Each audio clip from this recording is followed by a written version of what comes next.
Assalamu alaikum wa rahmatullah. May peace and blessings be upon you, and welcome to the Sisterhood Talks, the podcast where we discuss life through the lens of Muslim women.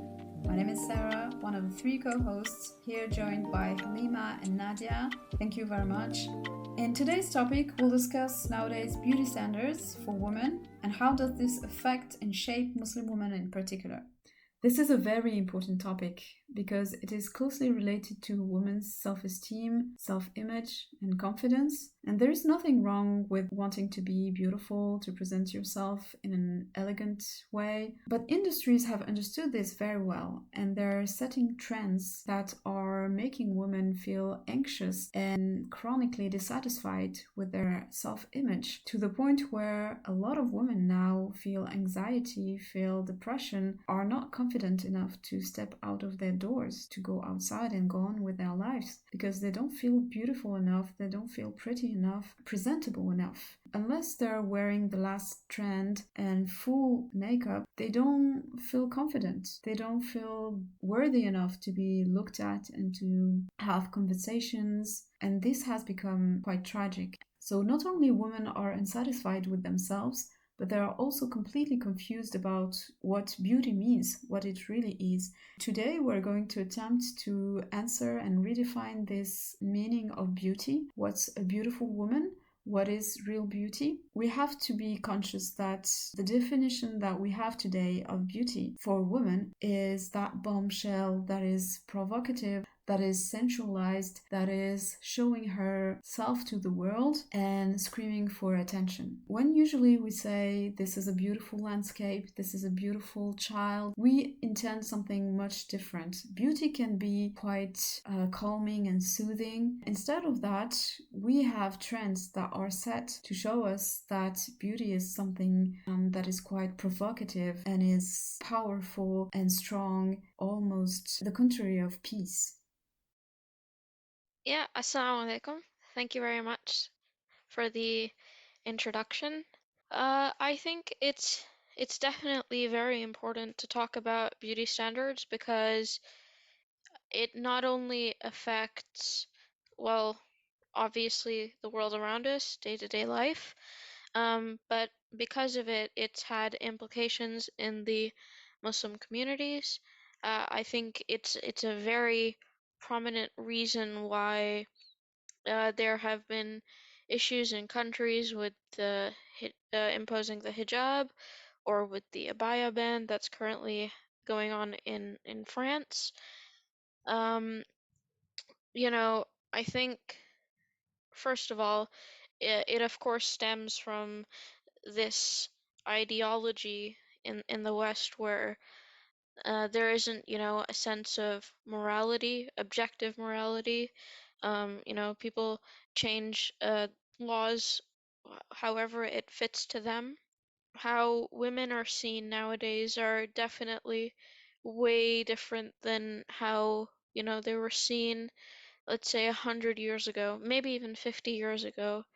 And a lot of it has to do with the advances in media as well, in social media. The fact that women are more comfortably seen in such platforms. Doesn't matter the way they're dressed, or in fact, the I guess you could say the less they're dressed, the more prominence that they have in such platforms, and it's definitely very damaging. And because of it, we've come to the point now where there are a lot of unrealistic expectations on women. I'd say even looking at it outside of an Islamic lens, if you just think about the average girl who, let's say, first logs into Instagram, or the first guy who see who's a teenager and logs into Instagram, and he sees or she sees all these women who are clearly have photoshopped or edited themselves, and then they suddenly have these expectations of what women in day-to-day life, in real life, should look like. And of course, uh, as Sarah mentioned earlier, with self-esteem, it's damaging to women.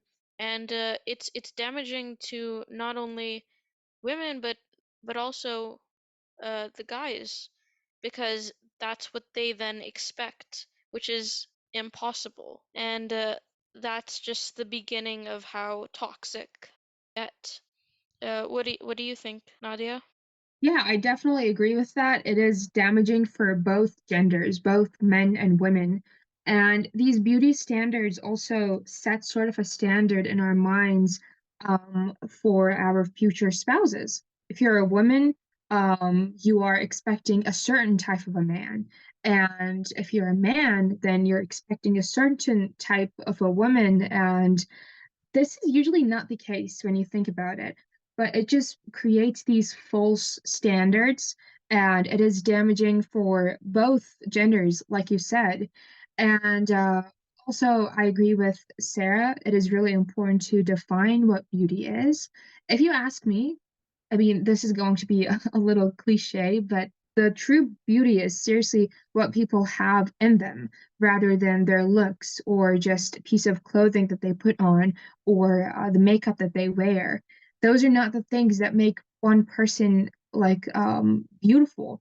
In the core place, when you think about it, it is more about their manners, how they talk, how they walk, are they kind, are they vulgar, and all of these things and all of these aspects. But unfortunately, in today's society, we have gotten to a point where we don't care about any of these things, behavior, manner, attitude. We don't care about them, but we only care about how we look. And it is only in a certain extent. Like some of the standards that we all know are like having a perfect small nose and having a certain shape of eyes or having big lips. Many people get a lot of lip injections or they go through even dangerous surgeries just to look in a certain way. And it causes a lot of things in a long term sort of a period, but they don't care about it because the only thing that they care in that moment is just keeping up with the trends.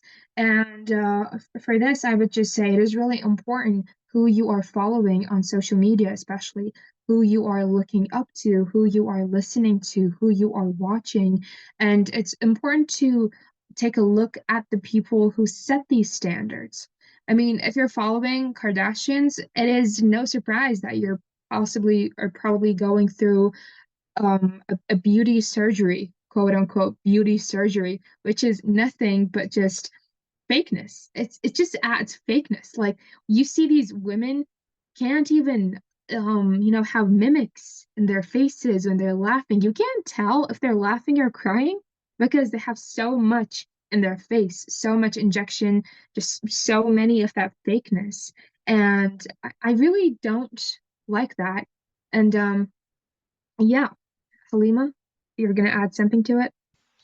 Yeah, I was just thinking, as you were speaking, even the women who are currently, like, for example, you quoted Kardashians, even these figures, like, I know it's so common for actors and actresses and all these sorts of um, famous celebrities to be going through body image issues.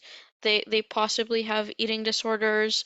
They're going through mental health issues, and they have an array of problems themselves, but because of the expectations set by society and because they want to follow these beauty standards and just seek validation, they mask all of that. And of course, you don't want to show the negative parts of your life online because that's permanently there for the entire world to see. But equally, if you're only showing, fakeness or like just positivity, that message that it puts out into the world, it makes it seem like everything is picture perfect. You're in a Barbie movie, for example, where, everything is fine, and then that damages the mental health of the audience. So it's just overall a loop of just toxicity. Yes, it is very important to remind ourselves as individuals to be critical of the norms in our societies. And especially as women, we have to be very careful about the beauty standards that are set. We have beauty industry, fashion industry that are really setting the trends for what you're going to wear, how you're going to portray yourself to the world in the public space.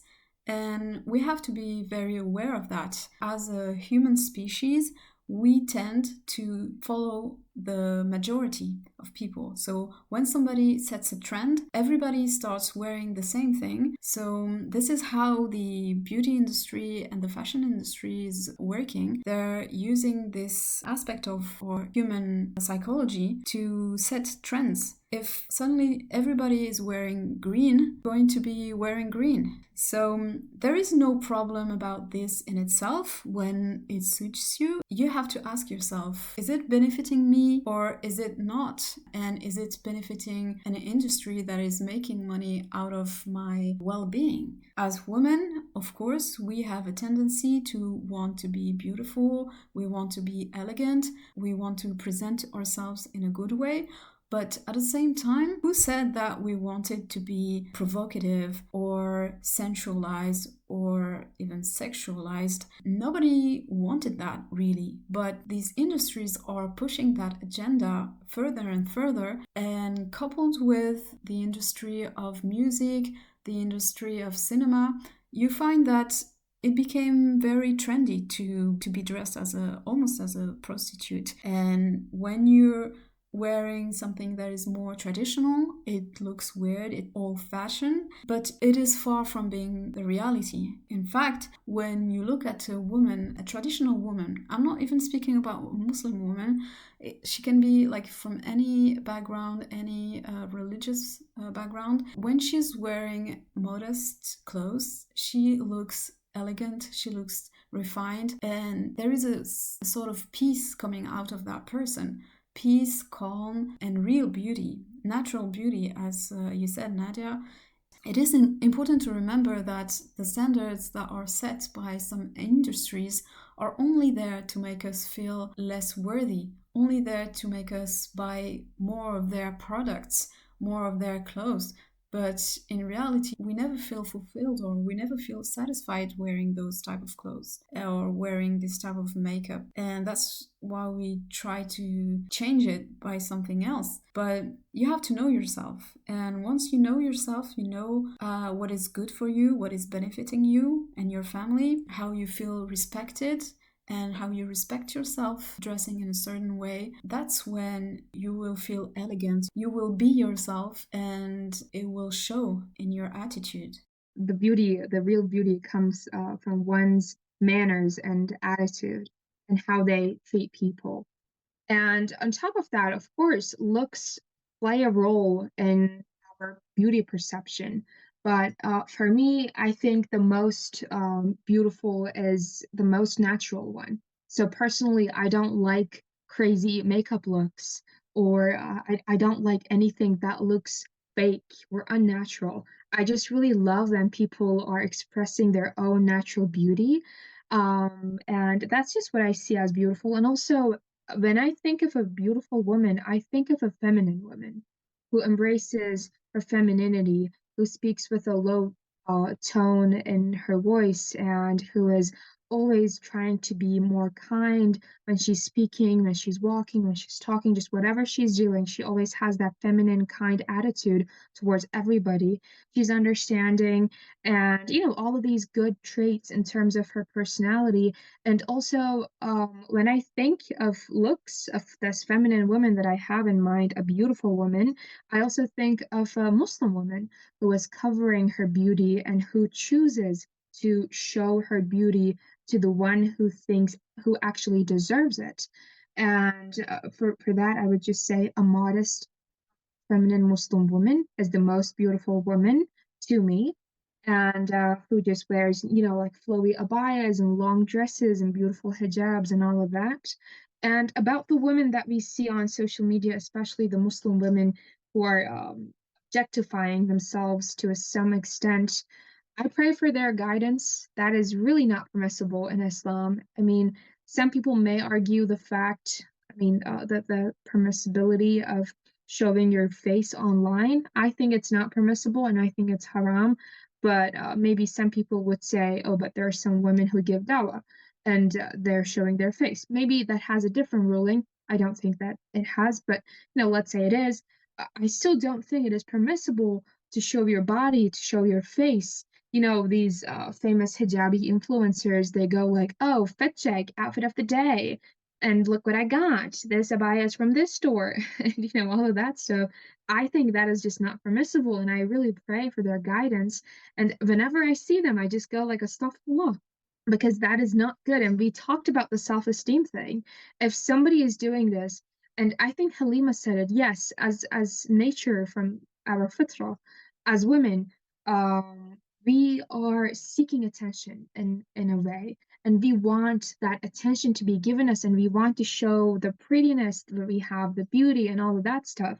But especially when you're a Muslim and when you are a hijabi Muslim, whether you are showing yourself on social media or just stepping out of your door, walking in a random street, just whatever it is, you are representing Islam. And when somebody sees you, you may be the first person that they have ever met as a hijabi. So, like, you also have that responsibility on your shoulders to act in a way that is going to represent Islam and Muslim women in a good way. Hijab is not just about the piece of clothing that we put on our head, right? It's not just about the headscarf. It's not just about the shape of it or how we style it. It's more about our attitude as well. Do we act modest? This is more important. Like, I know people around me who are not wearing the hijab, the physical headscarf, but they're so modest. They're more modest than many of the hijabis that I personally know. Like, this is so important, preserving our modesty. The more modest, the more feminine you are, more beautiful you are. Yeah, those are definitely good points. I think we should actually talk about what femininity is. So basically, it's just a set of either roles or behaviors or characteristics that typically a woman would have. And I think if you're looking at that definition, it's really important to go back historically and think about what did what were women like. And I think personally I would associate femininity with things such as being nurturing, like a mother, maternal, and being empathetic and being compassionate. And so, if you really think about these things, they have nothing to do with physical attributes. Being a feminine woman is not about being, physically having to either, I don't know, put on a dress or makeup or let your hair down. It's much more deeper within.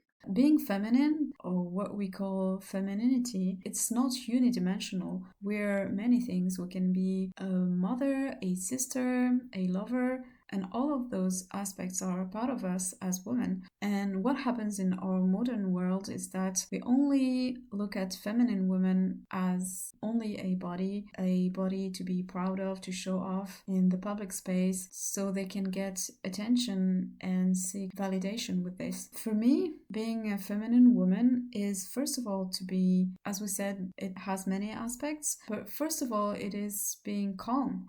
You're calm, you're grounded, you know who you are, you know your self-worth. You're not defined by any man, any trend. You basically respect yourself and you respect others. You have beautiful manners, you conduct yourself in a dignified way, and it shows from within, also from the outside. Of course, it is important to take care of yourself, to be active, but you don't have to show that to everybody. You don't have to basically try to sensualize yourself, to objectify yourself. You have confidence in yourself, and only person that matters to you is your family family, your husband, those people are not going to lie to you or give you validation to get something out of you. Whereas in today's world, you're going to be given that attention and that validation for people to get something out of you. And you have to be very careful about this and to set your boundaries. You don't need to show your body to be accepted. You need to know your self-worth. You will find your way.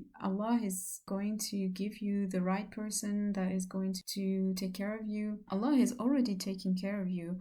And for those that are afraid not to find the right spouse because they're not showing off their beauty and thinking that the competition is tough out there, you have to understand that the type of people that are going to be interested in you are the type of people that you should not be interested in, because if they're coming to you only because you look a certain way, it's likely that when you're going to get older or even when you're going to get pregnant and maybe put on some weight, they're going to dissociate with you if they go that far, because what they do is just, consume a person for a day or a few months and then they move on to something else or someone else. The best way to protect yourself is to follow what God has taught us, only to benefit us and to protect us from the craziness that is going on in this world.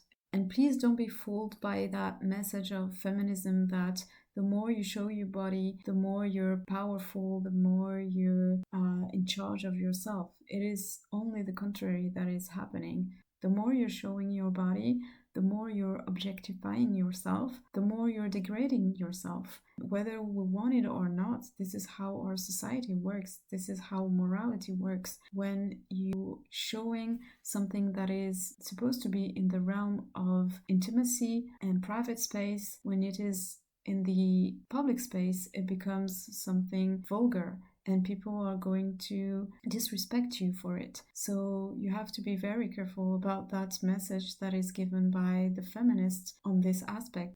Yeah, so in terms of what you said, I really agree. Some people confuse femininity with feminism.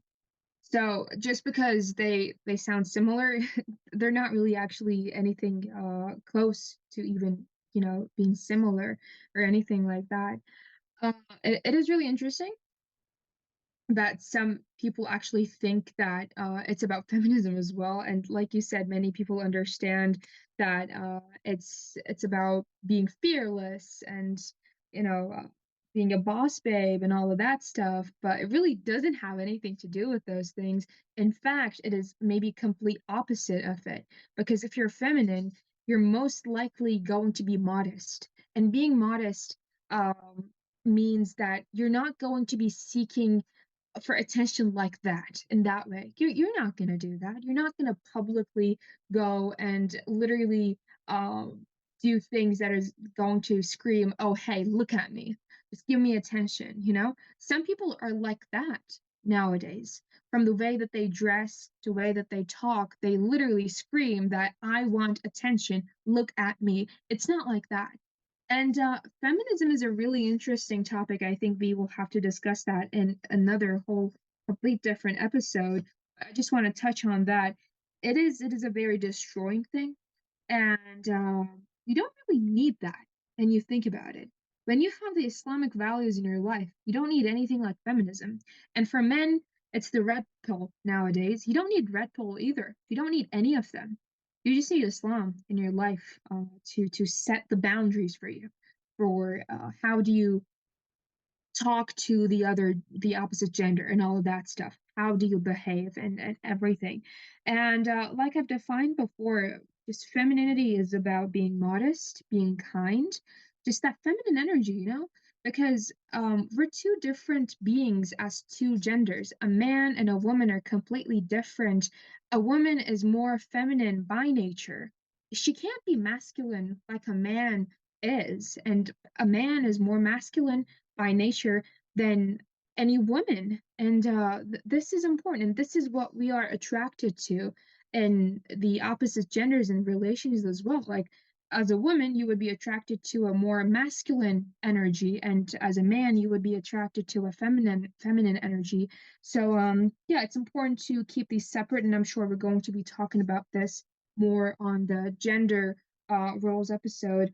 And yeah, that's what I think. What about you, Halima? Yeah. So, uh, like Nadia said, I definitely agree that, you know, most of what beauty is inside. But other than that, I also think that showing beauty or showing yourself and being vulnerable like that, I think it's such a privilege that people just outright give away to strangers. And of course, it's to seek validation. And I don't know, I feel like I might get like, it might be a bit of a hot take for me to say, but at least from what I've seen, and just witness in the world, women are more sensitive than men, and it is just easier for women to get more upset, or um, you know be more of a victim to such thinking. And so I understand why so many women uh end up doing all these things, like wearing a lot of makeup, or um, doing their hair, or wearing clothing that might accentuate certain features. But you know, the entire ideology of the hijab, which we talked about earlier in an earlier episode, it's so that we protect ourselves, and we only give that privilege of knowing us to certain people. And I think that is such an important message. I think it's really important um, for people to be mindful that they're just strangers out there, and they don't have a right to have access to you, to like fully everything about you. And as you get to know a person, then you can really see the beautiful parts of them. Yeah, I mean, like you said, when you dress more modestly and when you are not revealing and when you're not showing your beauty to just random strangers everywhere, men respect you more because when you're dressing modestly, especially as a Muslim woman, when you wear the hijab, that is literally saying that, hey, I have boundaries and I do not let people cross those boundaries. So it's important that we are aware of that aspect of being modest and keeping things more humble in terms of dressing and all of that stuff. And it's a really beautiful side of it as well. I started realizing that after I started wearing hijab, which is very recent, but like in these previous 3 months, I have experienced that so much. Men immediately respect you more because otherwise they see you just as another body, you know? That they see every day on even the streets nowadays. People are walking half naked with leggings and crop tops, and nobody is saying nothing to no one because when they say something to a woman who is dressing provocatively and who is dressing revealing, they say, "My body, my choice. You can't say anything to what I do," and all of that crap, which is just so weird. And this is something that I am really grateful for in terms of I live in Turkey, and I can't imagine what would the situation be like if I was living in UK or say America, which is a very, a liberal country compared to mine. And it is crazy to think about this, but yeah, definitely modesty brings much more respect than you would ever expect. That's just what I wanted to add. Yeah, definitely. Like as you were talking about fashion, it reminded me of, what my experience has been like dressing modestly, especially being in the West. And more specifically when it comes to interacting with men, either, through my university, through my peers or my teachers and professors, or even I've had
Until then, Assalamu alaikum wa rahmatullahi wa barakatuh.